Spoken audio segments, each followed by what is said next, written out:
겨울철만 되면 허옇게 우수수 각질 떨어지는 동생들 있지? 뱀 허물처럼 갈라지는 증상을 의학적으로는 어린선 증상을 완화하는데 가장 중요한 요소가 바로 전염성이 전혀 없다는 점을 자녀에게 유전되는 확률이 매우 높아.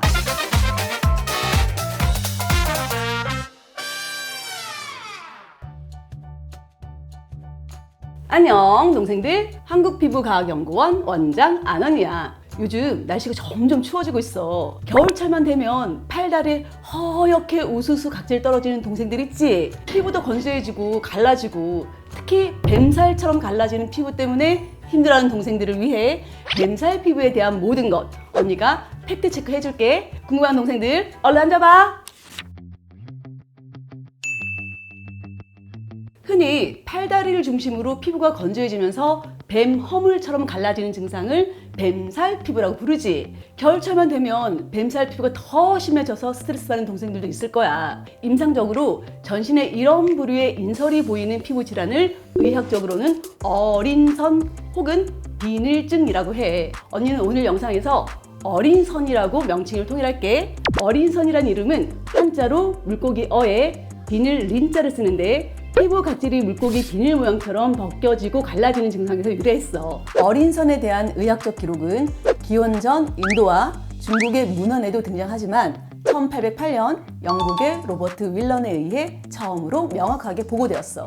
언니 영상을 열심히 봐온 동생들은 알겠지만 우리 피부는 각질층의 오래된 피부세포가 주기적으로 위로 밀려나 떨어져 나오게 되는 턴오버 과정을 반복해. 그런데 어린선의 경우에는 피부 가장 바깥층인 각질층이 지나치게 성장해서 죽은 세포가 제때 떨어지지 못하고 피부 표면에 계속 달라붙어 있는 거야. 이 때문에 물고기 비늘 같은 각질이 생기는데 증상이 심해지면 각질이 딱딱하게 변화하기도 하고 심한 경우 외관상으로 심각한 변화를 일으키기도 해. 이렇게까지 증상이 심각한 경우에는 때때로 다른 사람들로부터 미생이나 전염성에 대한 오해를 받기도 하지. 하지만 어린선은 박테리아, 바이러스, 세균에 의해 발생하는 질환이 아니라 전염성이 전혀 없다는 점을 기억하면 좋겠어. 어린선은 원인 증상 등에 따라 다양하게 분류될 수 있는데 어린선의 95% 이상을 차지하는 가장 대표적인 유형은 흔히 뱀살 피부라고 말하는 심상성 어린선이야.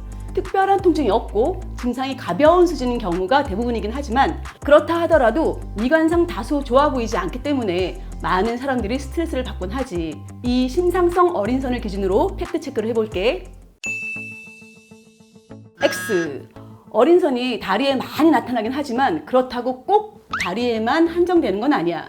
주로 팔, 다리 쪽에 잘 나타나고 몸 전체에, 심지어는 손바닥이나 발바닥에도 병변이 나타날 수 있거든. 아토피 피부염이나 모공 각화증이 동반되는 경우도 매우 흔하지. 몸통 부위에서는 복부보다는 등에서 더 두드러지고 얼굴의 뺨이나 이마 부분은 유아기 동안 영향을 받기도 하지만 대부분 피지 분비의 증가로 인해 좋아지는 부위야. 목, 겨드랑이, 오금과 같은 부위는 온도와 습도가 높아서 비교적 덜 건조하다 보니 어린선이 거의 생기지 않는다고 해. 세모. 어린선은 크게 유전적인 질환과 후천적인 질환으로 나눌 수가 있어.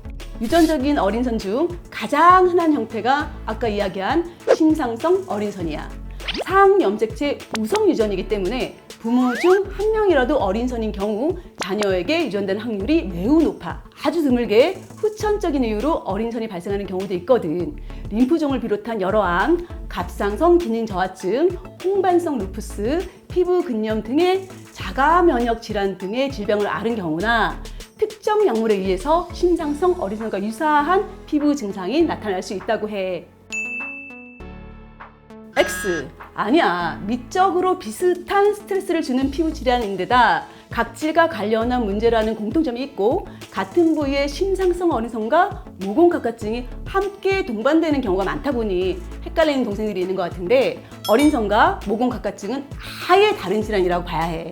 모공 각화증은 오래된 피부세포가 정상적으로 탈락하지 못하고 표피 내로 들어가 모공의 출구를 막음으로써 모공이 커져서 오돌도돌하게 보이는 질환을 말하고 비늘처럼 갈라지는 어린선과는 완전히 달라. 모공 각화증에 대해 자세히 알고 싶은 동생들은 언니가 전에 설명했던 영상을 참고하도록 해. X. 어린 선 부위의 피부가 허물 마냥 일어나 있다고 해서 함부로 뜯어버리면 큰일 나. 가뜩이나 피부 장벽의 기능이 약해져 있는 부위이기 때문에 자칫 2차 감염을 일으킬 수도 있어. 절대 뜯으면 안 돼. 간혹 때밀이 타올을 밀어버리거나 강한 스크럽제를 사용하는 사람들도 있는데 이 역시 금지야.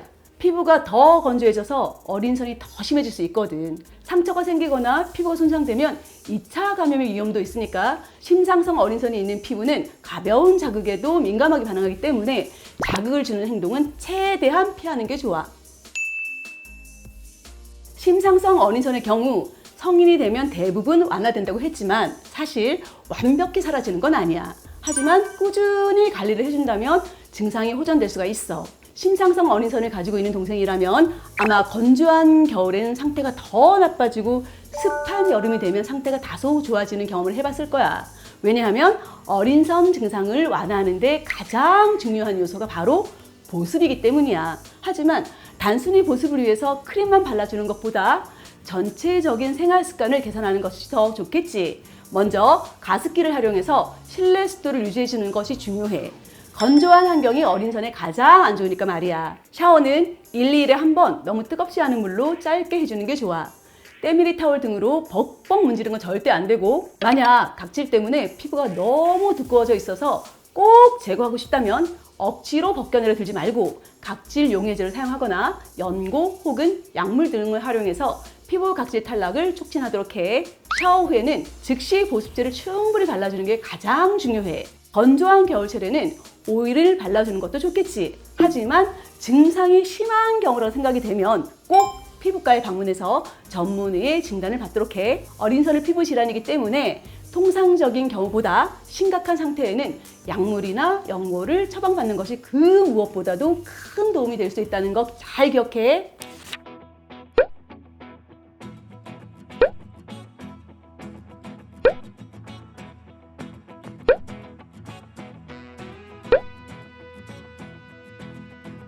오늘은 어린선에 대해 팩트 체크해봤는데 어땠어? 어린선 때문에 고통받는 동생들 좀 도움이 됐을까? 다음엔 다양한 바디케어 제품들도 알려줄 테니까 구독, 좋아요, 알림 설정 잊지 마. 궁금한 내용 있으면 댓글로 남겨주고 다음 영상도 기대해줘. 안녕!